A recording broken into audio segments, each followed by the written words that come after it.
Mucha atención, sobre todo para quienes están en el camino de obtener la ciudadanía estadounidense. Se acaba de filtrar un memorando interno de UCIS, y la verdad podría cambiar por completo las reglas del juego. Para cualquiera que esté pensando en aplicar, esto es crucial, porque todo indica que el proceso se va a poner más estricto, mucho más complejo, y podría incluir, bueno, algo bastante inesperado. Sí, así como se oye. Esa es la frase que está generando tanto revuelo, y con justa razón. La posibilidad de que un oficial de inmigración pues simplemente se presente sin previo aviso en la puerta de la casa o en el trabajo de un solicitante. Y no, esto no es ninguna exageración. Es el núcleo, el corazón de un cambio de política que vamos a analizar a fondo. Así que vamos a desglosarlo punto por punto.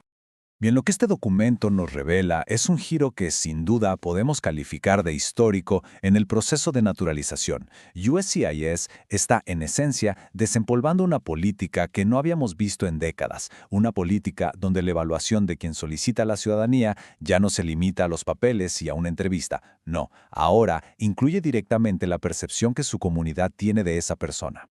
Y justo aquí está el punto clave, el meollo del asunto. Ya no va a ser suficiente con tener los documentos en perfecto orden y pasar el examen. El enfoque se amplía, y mucho. Ahora va a incluir el entorno del solicitante, sus relaciones, su comportamiento del día a día. ¿Qué significa esto?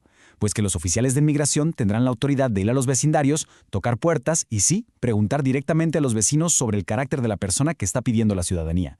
Es un cambio fundamental. Pasamos de un proceso meramente administrativo a uno, podríamos decir, social. Ok, entonces, ¿cómo va a funcionar esto en la vida real? Porque la idea de una evaluación comunitaria suena un poco abstracta, ¿no? Pero el memorando detalla métodos de investigación que son muy concretos y directos. El escrutinio se va a expandir mucho más allá de las 4 paredes de la Oficina de Inmigración. Y aquí es donde se pone de verdad interesante, por el alcance que tienen estas investigaciones. No estamos hablando de una llamadita casual por teléfono. No, estamos hablando de que un oficial podría, literalmente, acercarse a los compañeros de trabajo de alguien para preguntarle sobre su conducta, o incluso contactar al jefe, al empleador, para verificar qué tan responsable es. Y claro, el punto más fuerte, las visitas sorpresas al domicilio o al trabajo, que están diseñadas para obtener una imagen, pues, sin filtros, de la vida real de la persona. Pero la cosa no termina ahí. La investigación puede ir más allá.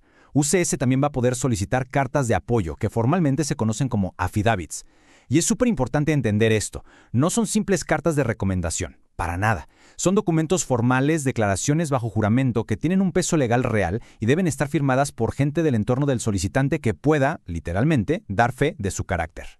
Y ojo, estas cartas no pueden ser genéricas. No es un "es muy buena persona" y ya. Deben confirmar 3 puntos clave muy específicos. Primero, que la persona tiene un buen carácter moral. Y esto va más allá de no tener antecedentes penales. Hablamos de ser una persona respetuosa que no es conflictiva. Segundo, que ha mantenido una residencia continua en el país, demostrando que su vida de verdad está establecida aquí. Y tercero, y esto es muy importante, que existe un compromiso con la Constitución y el orden democrático. O sea, que se respetan las leyes y los valores de la sociedad estadounidense. Y aquí viene la advertencia, el pero, en todo esto. Si un solicitante se niega a entregar estas cartas o simplemente no puede conseguirlas, USCIS no va a decir, bueno, no importa. Todo lo contrario. Esto puede ser la luz verde, el detonante para que ellos mismos inicien una investigación directa y mucho más proactiva. En otras palabras, la colaboración no es opcional, es prácticamente obligatoria. Bueno, todo esto nos lleva a la pregunta lógica. ¿Por qué? ¿Cuál es la razón detrás de un cambio tan grande, tan significativo? Para entenderlo, no es suficiente con ver la justificación oficial. Es clave echar un vistazo al contexto histórico de estas políticas y ver cómo han ido cambiando a lo largo del tiempo. Este recuento histórico es muy revelador. Nos muestra que, aunque esto nos parezca completamente nuevo, este tipo de verificación comunitaria no lo es del todo. Fíjense, antes del 81 era obligatorio llevar 2 testigos a la entrevista. En los 80, eso se cambió por visitas directas al vecindario. Luego, en los 90, se optó por un sistema más impersonal, con las verificaciones de antecedentes del FBI. Lo que estamos viendo ahora es en realidad un regreso a esas prácticas más directas, más personales, que se habían dejado atrás hace décadas. Oficialmente, la justificación de USCIS se centra en un tema muy claro: la seguridad nacional. La lógica que presentan es que la ciudadanía es la puerta de entrada a derechos fundamentales, pero sobre todo al derecho al voto.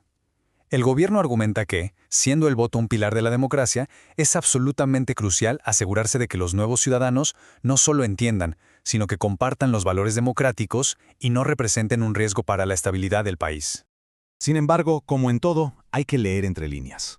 Más allá del discurso oficial, es importante analizar el subtexto. Mientras que la razón oficial habla de seguridad, estas medidas también le dan al gobierno un control mucho mayor sobre el perfil de los nuevos ciudadanos. Al involucrar a vecinos y empleadores, se está trasladando parte de la responsabilidad de la validación a la propia comunidad. Y por supuesto, esto inevitablemente crea un ambiente de mayor presión social, de mayor escrutinio, donde la reputación personal de pronto adquiere una importancia que antes no tenía.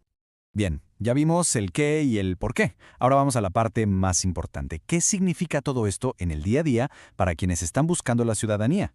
Porque el impacto va mucho más allá del papeleo y se mete de lleno en la vida personal. Pues miren, la primera consecuencia, la más directa y obvia, es que el proceso se va a volver inevitablemente más riguroso y, con toda probabilidad, mucho más largo. Esta investigación comunitaria añade una capa de complejidad que simplemente no existía. Ya no se trata solo de cumplir requisitos en papel, sino de pasar un nuevo filtro, un filtro de carácter personal y social. Y aquí es donde se pone la lupa. ¿Qué van a mirar? Bueno, la reputación de una persona con sus vecinos, su conducta en el trabajo, cómo se lleva con sus compañeros, todo eso ahora entra en juego. Pero pongan especial atención al cuarto punto, las publicaciones en redes sociales. Algo tan común como un post que pueda ser considerado negativo o antiamericano en Facebook, en TikTok, en X, podría de repente levantar banderas rojas en el expediente.